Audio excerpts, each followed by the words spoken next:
Hello friends, welcome to Subhra Agnihotri channel. पहले तो मैं ये बता दूं कि मैं कोई यूट्यूबर नहीं हूं। मैं आपके ही जैसी एक स्टूडेंट हूं जो कि UPGIC, UPPGT और असिस्टेंट प्रोफेसर जैसे एग्ज़ाम्स की प्रिपरेशन कर रही हूं। मैंने यूट्यूब पे बहुत सारी क्यूरीज देखी, तो मैं ये वीडियो बना रही हूं कि जो स्टूडेंट हैं वो इस बात को लेके बहुत असमंजस में रहते हैं कि कौन सी बुक पढ़ी जाए, कौन सी बुक से आता है, क्या क्वेश्चंस रहते होंगे, किस टाइप के क्वेश्चंस आते हैं। तो इन सब में जो है बहुत ज़्यादा बच्चों की क्यूरीज रहती हैं कि इसमें क्या कैसा होता है। तो बस इन्हीं सब क्वेश्चंस को लेके ये मैंने वीडियो बनाई है ताकि कुछ बच्चों की हेल्प हो सके और शायद इस माध्यम से हमें भी कुछ आप लोगों से हेल्प मिले, क्योंकि मेरा उद्देश्य केवल यहाँ पे ये है कि जो बच्चे असमंजस में हैं उनका कुछ लाभ हो सके, उनकी कुछ कन्फ्यूजन्स दूर हो सकें। जैसे UPPGT का एग्ज़ाम जो है अभी तक विज्ञापन नहीं आया है, लेकिन जल्दी ही आएगा। उसमें कोई असंभव काम नहीं है, वो जल्दी ही उसका नोटिफिकेशन आने वाला है। और जो UPGIC है इसका नोटिफिकेशन आ चुका है और इसका जो है एग्ज़ाम जून में है।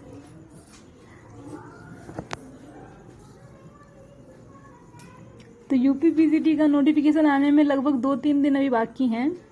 तो हो सकता है कि आज ही रात में आ जाए, हो सकता है कल ही आ जाए, इसका कुछ कंफर्म नहीं है। लेकिन UPGIC का कंफर्म हो चुका है। तो आप सब, अगर आप केमिस्ट्री से हैं तो आप ये वीडियो देखो, वरना आप जा सकते हैं। जो केमिस्ट्री से है वही ये वीडियो देखे, क्योंकि मैं केवल केमिस्ट्री का ही आपको ब्यौरा देने वाली हूँ, क्योंकि मैं खुद केमिस्ट्री की ही स्टूडेंट हूँ। मैं एक PGT टीचर भी रह चुकी हूँ, लेकिन एक प्राइवेट स्कूल में। तो मैंने अभी तक अपनी जॉब छोड़ रखी है, क्योंकि मुझे भी UPPGT, UPGIC और असिस्टेंट प्रोफेसर के लिए एग्ज़ाम की प्रिपरेशन करनी थी। तो इसमें जो है सबसे पहले क्या करना है, मैं केवल आपको ये बताऊंगी कि आपको पढ़ना क्या है, और उतने से ही सब कुछ हो जाएगा। फिर उसके बाद कुछ और टिप्स देना चाहेंगे हम, तो उसमें अगर आपको ठीक लगता है तो आप ज़रूर उसमें हमारा साथ दीजिएगा। तो ये कुछ टॉपिक हैं, जैसे atomic structure, S block, P block, D block, coordination, organometallic, ये सब आप देख सकते हैं। ये जो टॉपिक हैं ये इतने टॉपिक पूरा UPGIC और PGT में हो जाएंगे आपके कवर, ठीक है।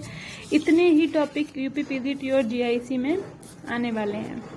तो आपको क्या करना है, पढ़ने कहाँ से हैं टॉपिक। सबसे पहले तो 11th, फिर 12th।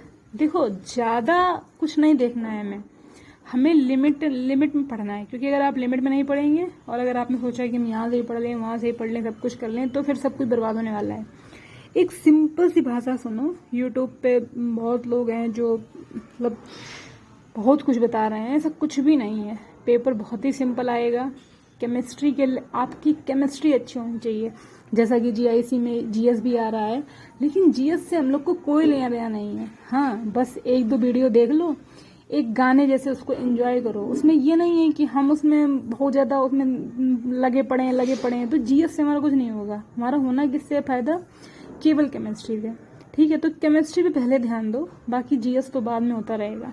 तो किसी की बातों को ध्यान नहीं देना है, अपने आप से अपना दिमाग चलाना है। 11th, 12th, BSc और MSc, ये जो टॉपिक है ना, इनके बारे में अभी हम बताएंगे। जैसे ये 11th में अब किस बुक से पढ़ना है, तो आप 2 बुक ले सकते हैं। मेरे पास तो दोनों ही है और हम दोनों से ही पढ़ते हैं। लेकिन अगर आपके पास दोनों नहीं है, काफ़ी महंगी बुक्स आती हैं ये, तो आप एक का ले सकते हैं। एक तो टंडन की बुक, दूसरा है ABC, मॉडर्न ABC, ठीक है। तो टंडन या फिर मॉडर्न ABC, आप इन दोनों में कोई सी भी बुक ले सकते हैं। दोनों ही बुक्स बहुत ही अच्छी हैं। तो और यही सेम आपको 12th के लिए भी करना है, चाहे टंडन चाहे मॉडर्न ABC। अब ये इससे आपका क्या होगा, लगभग मान लो 70% सिलेबस आपका कवर हो गया। अब इस 30% में क्या होगा कि 30% में 10% तो आपका BSc का और 10% आपका एमएससी का।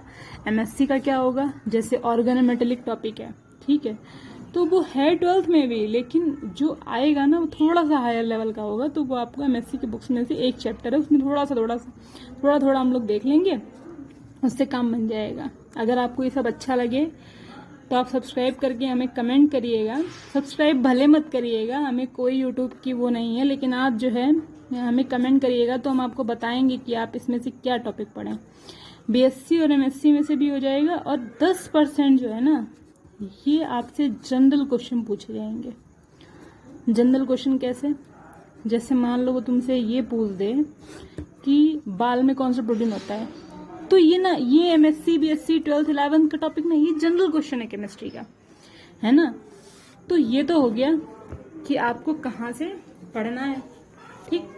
अब हो गए प्रैक्टिस सेट। अब बात आती है प्रैक्टिस सेट की। मेरे पास सारे प्रैक्टिस सेट पड़े हुए हैं, अगर आपको चाहिए होंगे तो हम आपको उनकी पिक्स भेज देंगे और आप वो प्रैक्टिस सेट खरीद लेना। तो इतना तो हो गया कि 11th में, 12th में, बीएससी में, एमएससी में आपको ये सब पढ़ना है, ठीक। अब क्या करो कि सबसे ज्यादा ध्यान देना है क्वेश्चंस पे। क्वेश्चंस हमें जरूर ट्राई करने हैं। क्वेश्चंस कहाँ से ट्राई करेंगे, प्रैक्टिस सेट ले लो, 125-130 रुपए का आता है, एक अरिहंत का आता है, एक प्रकाश का आता है, बहुत से आते हैं, चाहे जो मानो वो ले लो। तो उनसे जो है अपना प्रैक्टिस सेट कंप्लीट करो। सबसे ज्यादा मेन फोकस हमें इसी पे रखना है।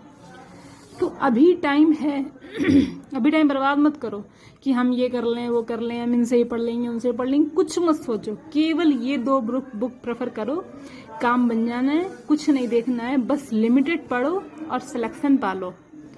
हम खुद इन्हीं से पढ़ते हैं, हम खुद पीजीटी जीआईसी की तैयारी कर रहे हैं, ठीक है। अब दूसरी बात, इतना तो ये पढ़ना है। अब एक चीज और आती है कि हम भी पढ़ते तो हैं, तो अगर आप लोग ये चाहते हैं कि आपकी प्रिपरेशन और हमारी प्रिपरेशन साथ में चल सके, जो कि हम भी चाहते हैं, आप क्या चाहें तो हम भी ये चाहते हैं, तो हम लोग एक लाइव सेशन चलाएंगे। लाइव सेशन कितने घंटे का होगा वो सब तो अगर आप हमें कहेंगे कि लाइव सेशन चलाएं तो हम लाइव सेशन जरूर चलाएंगे। उस लाइव सेशन में क्या होगा कि UP PGT and UP GIC की प्रिपरेशन करवाएंगे, दोनों की, ठीक है।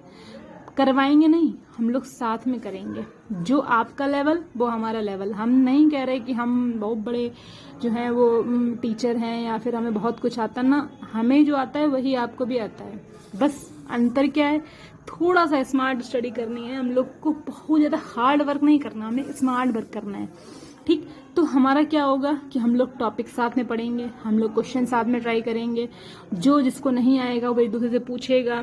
तो इसमें थोड़ा सा ये होगा कि हाँ 10 लोग बैठ के अगर पढ़ाई करेंगे ना तो बहुत ज्यादा हम लोग को फायदा होने वाला है।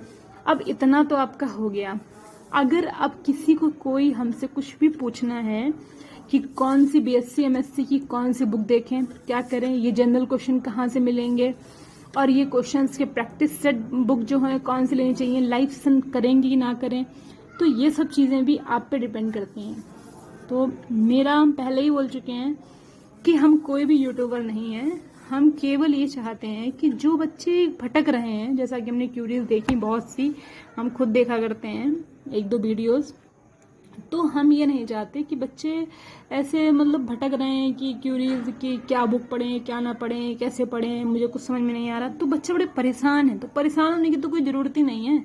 अगर आपने एमएससी कर रखा है तो आप खुद में टैलेंटेड व्यक्ति हैं, आपको किसी से कुछ पूछने की ज़रूरत भी नहीं है ना।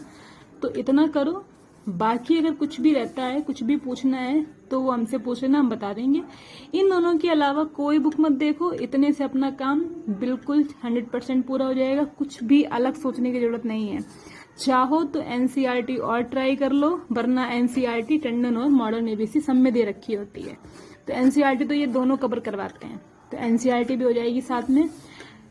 ये मेन बात रखनी है कि ये तो नॉर्मल बच्चा कर लेगा, पर ये भी हल्का जो ठीक ठाक बच्चा होगा वो कर लेगा, पर ये जो है ना ये हम लोगों में कंपटीशन लाएगा। देखो होगा क्या कि मान लो 50,000 बच्चों ने केमिस्ट्री के लिए भर दिया फॉर्म, केमिस्ट्री के लिए मान लो 50,000 पैसा नहीं भरेंगे, मान लो 50,000 ने भर दिया, उसमें से 10,000 तो मतलब नॉर्मल होंगे, जो केवल भर दिया ठीक है कोई बात नहीं हो जाएगा तो हो जाएगा, तो बचे 40,000। ठीक, 40,000 में 20,000 बच्चे ऐसे होंगे थोड़ा अपनी पढ़ाई को लेके चिंतित होंगे कि यार मुझे पढ़ना है पढ़ना है पढ़ना है, हमें करना है, वो भी ठीक है। फिर 20,000 बच्चों में 10,000 बच्चे ऐसे होंगे जो सच में डेडिकेटेड होंगे अपनी पढ़ाई के लिए, और उन 10,000 के बाद जो 10,000 बचेंगे ना, वो रियल में डेडिकेशन के साथ पढ़ाई कर रहे हैं, 18-18 घंटे 16-16 घंटे, जिनमें हम लोग आते हैं अगर आप स्टडी कर रहे हैं तो इन 10,000 से हमारा कंपटीशन है। और इन 10,000 का कंपटीशन बनेगा कहाँ से? यहाँ से नहीं बनेगा, बनेगा यहाँ से। तो आपको यहाँ पे मेन फोकस करना है। ये तो हो जाएगा, क्योंकि अगर आप पीटी टीचर बनना चाहते हैं तो अगर आपका 11-12 बेस ही अच्छा है तभी हो पाएगा, नहीं तो फिर तो बेकार ही है। तो ये तो बेस अच्छा कवर करना ही है। उसके बाद ये जो चीज़ है ना, ये आपका कंपटीशन लेवल आपका हायर करेगी। तो अगर वीडियो पसंद आई हो तो आप ज़रूर हमें कमेंट करें, लाइक वाइक करें कि ना करें, उससे कोई लेना नहीं है। लेकिन बस इतना है कि अगर कुछ भी पूछना है, सबसे बड़ी बात कि अगर आपको हमारे साथ लाइव सेशन स्टार्ट करना है तो आप प्लीज़ कमेंट करिएगा। हम लोग फिर लाइव सेशन के साथ हम लोग साथ में मिलकर पढ़ाई करते हैं। ठीक है, okay, thank you for watching.